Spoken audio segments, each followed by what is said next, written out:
Hello everyone, this is Mike from Overground, and today we're bringing you the first installment of the 1.0 Rainbow series, and this is where we're going to be showcasing one deck that we've built from every color of the set of the Special Release Booster 1.0 in English.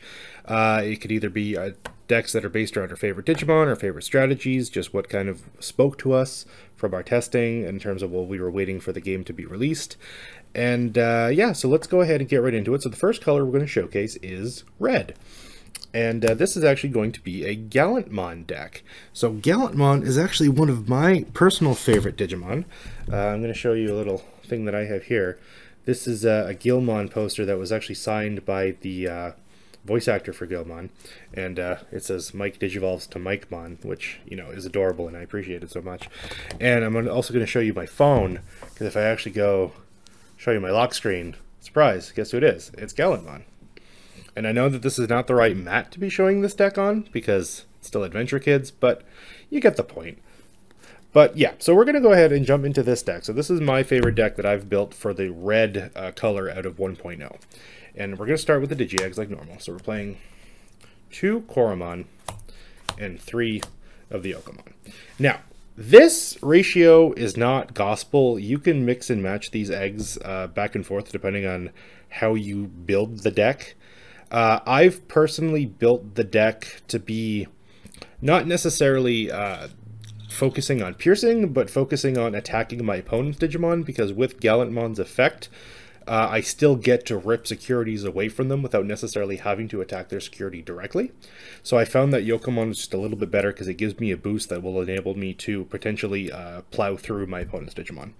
Koromon, on the other hand, if your opponent has, if you personally have 4 more Digivolution sources, it gets plus 1000 DP. So this means that if you can build up a full stack, you're going to be swinging for plus 1000. And there's a lot of cards in the deck that are going to give you plus 1000 boosts as you climb up the chain. So Yokomon, I didn't really explain what it does. If you attack an opponent's Digimon as opposed to their security, you actually get plus 1000 TP as well. So I'm still kind of mixing and mashing with the ratios to see which one I'm happy with. I might bump up to 4 Yokomon depending on how I continue to test this deck. I might even go back to Koromon. I don't know. This deck changes pretty much daily. This is just the latest iteration that we have now. We figured we'd record it now before I have an aneurysm and go back to the drawing board and change it again. So now we're going to go into the rookies. So we're going to start out with 4 Agumons. And back to my comment about constantly changing it, this Agumon has been this Agumon and back again, and back again, and back again about 1,000,000 times. And I still can't decide which one I'm currently happier with. I like that this Agumon gives the blanket, this is the starter deck Agumon, that it gives the blanket 1000 boost, but the promo Agumon gives plus 2000 if the Digimon has Greymon in its name. So my big argument in theory behind playing this Agumon instead is because although I do play most of the Greymon chain, I do not end at War Greymon, and this deck does not play any megas that contain the word Greymon in their name. So while this Agumon will always make sure that my megas have a 1000 boost no matter what across the board, the promo Agumon eventually has an effect up to 3 levels, and then when you hit your mega, the effect pretty much shuts off. So I feel like this is better now, but again, depending on how I continue to change the deck, that'll kind of be where we go from there. The next 4 rookies we're playing is 4 Gallantmon. So similar to the Agumon line, if your opponent has 5 or more cards in their trash, you get that extra 1000 boost. So we just want to max out on as many Digimon that give as many boosts as possible. So next, we're looking at 4 Monodramon. This is your standard vanilla 2-cost Digimon. So the whole point of Monodramon is that, well, it's vanilla, it's 3000, it's only 2, which means that it'll help you choke your opponent out for memory when you get into that range in the end of your turn where you're only got kind of like 1 left. So you can kind of drop this down, put them to 1, and then you can go a little bit wider with your board. And then to top that off, we're also playing 2 Biyomon. This is just to have an extra name, so that way you don't flood the board with multiple rookies of the same name that cost 2 if you're doing that choke strategy so you don't lose to Omnimon or something like that, for example. It also just buffs up your rookie count to a solid 14, which I think is perfectly reasonable for this deck specifically. So next we're going to move on to the champions. So we've got 4 of the starter deck Greymon, which Imagine that. I'm also torn between the promo Greymon for this too.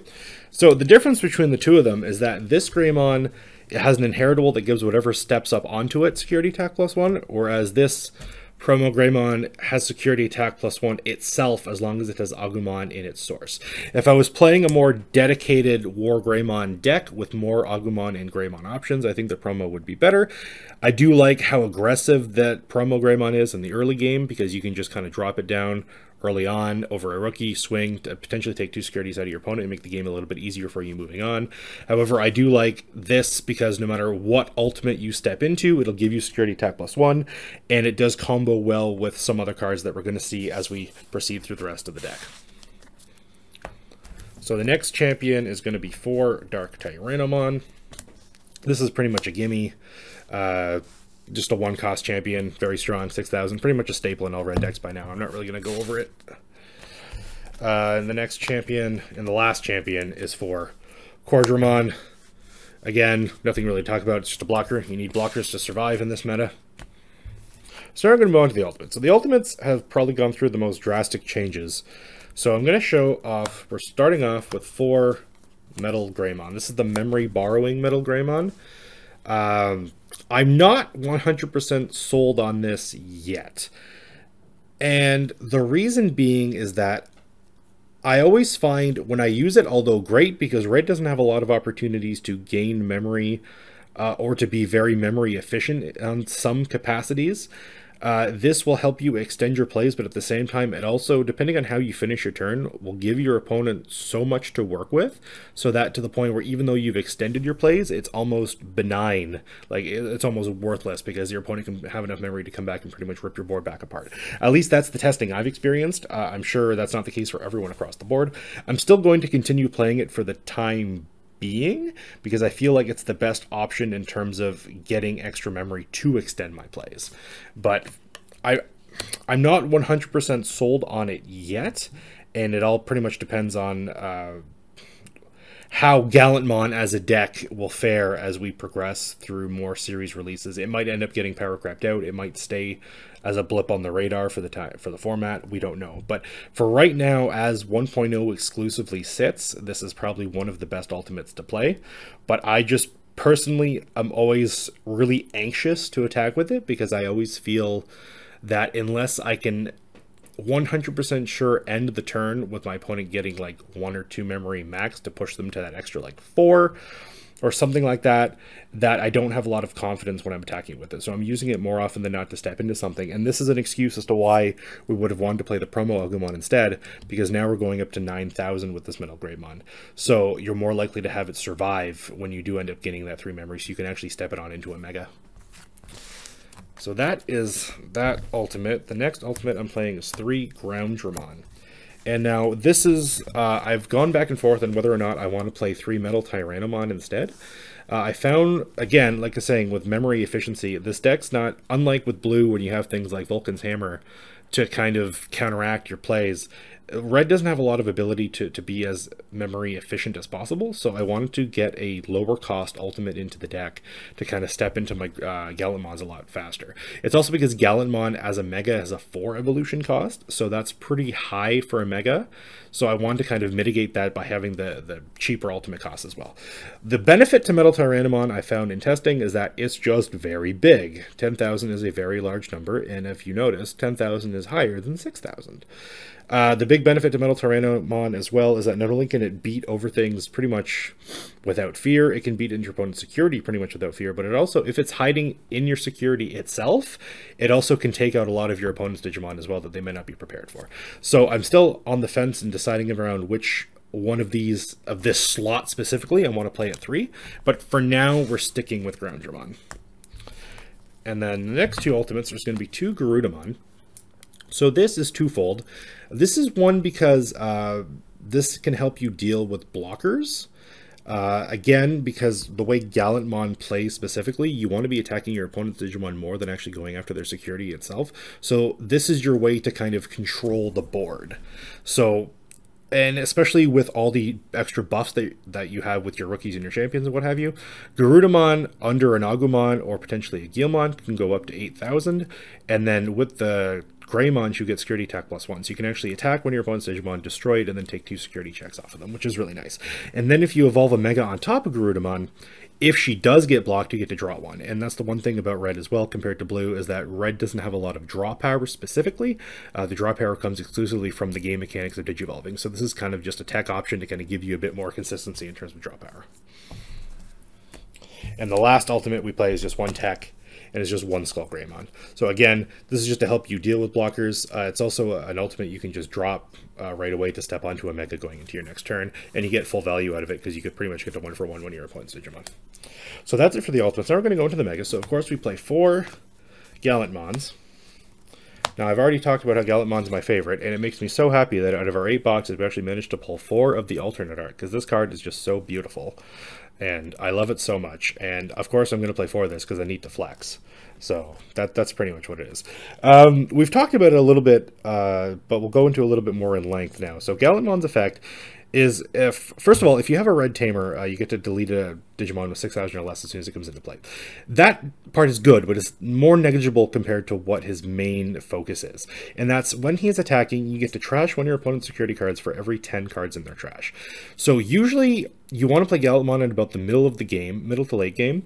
And at that point, your opponent's trash is going to be stacked because they'll have gone through at least 1 or 2 stacks of Digimon. And that alone is between, 8 and 10 cards, and then depends on how many cards you fit in their security as well. So what this allows you to do is that you declare an attack with Gallantmon, and then if you attack one of their Digimon, you're still triggering the when attacking effect, as you can just rip security away without necessarily having to trigger piercing, and you don't get to check that security card either.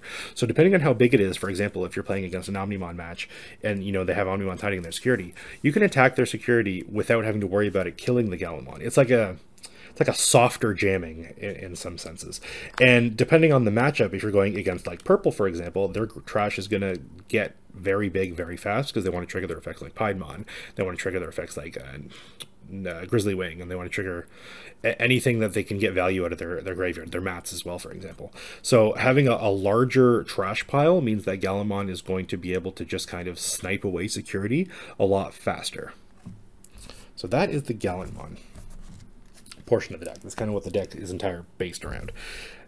And again, with the buffs, your Gallantmon can get up to, with the Koromon as well, at least 13,000, maybe even 14,000. And if it does actually manage to get through to the security proper, with the Greymon, you're also going to be doing security attack +1. So on one attack with Gallantmon, if they have 10 cards in their trash, you're ripping 1 card away, and then if it has security attack +1, you're actually going to take 3 securities total with 1 single attack.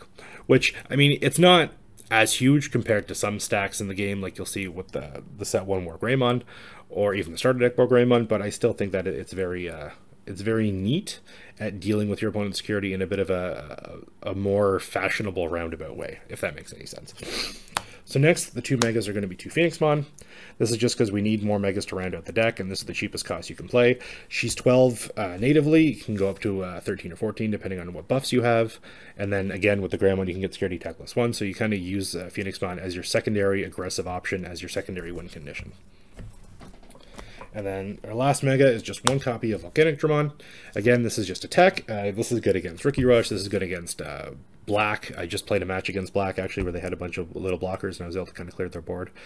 Yeah, it's just one on play, destroy everything with 4,000 or less. And it's a Mega that you can just drop right away. It's got security attack +1, which leads us into the final 2 cards of the deck, 2 Omnimon. For red, I didn't want to build Omnimon Turbo because I felt it was a little disingenuous to have my favorite Digimon get overshadowed by... Although it's a powerful deck, Omnimon Turbo, I do feel that I wanted to build Gallantmon specifically for red. And although Omnimon is still going to be included in the deck just because of how powerful he is and because how well he kind of meshes with this strategy as well. So Omnimon, again, one of the most powerful cards in the game right now. On when Digivolving, destroy your opponent's Digimon and you can delete all the... Digimon with the same name. And when you attack, you get to bounce a Mega to your hand in order to restand it to attack again.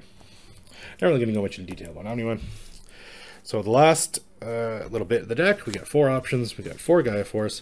This is the one, or I don't know why they didn't keep it as Terra Force. Terra Force has a special place in my heart, but Gaia Force it is.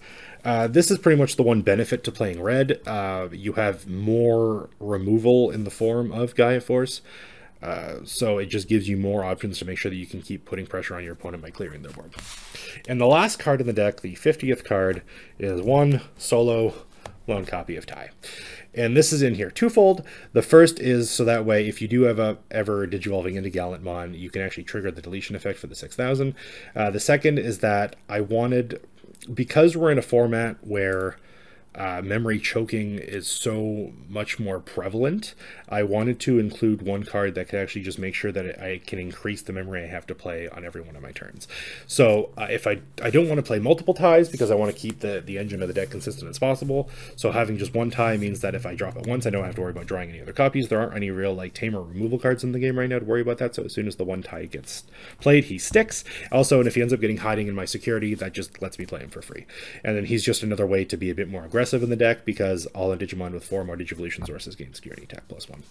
So yeah, that is the Gallantmon deck. So that is going to be the first of our Rainbow series. This is the first red color that we're going to be representing in this series. So what do you guys think? Do you think that I need to make up my mind about what I'm on the fence with? Do you think I need to make some of those changes? Do you think I'm going in the right direction? Let me know in the comments, and we'll be coming at you guys with the next color very soon. All right, take care.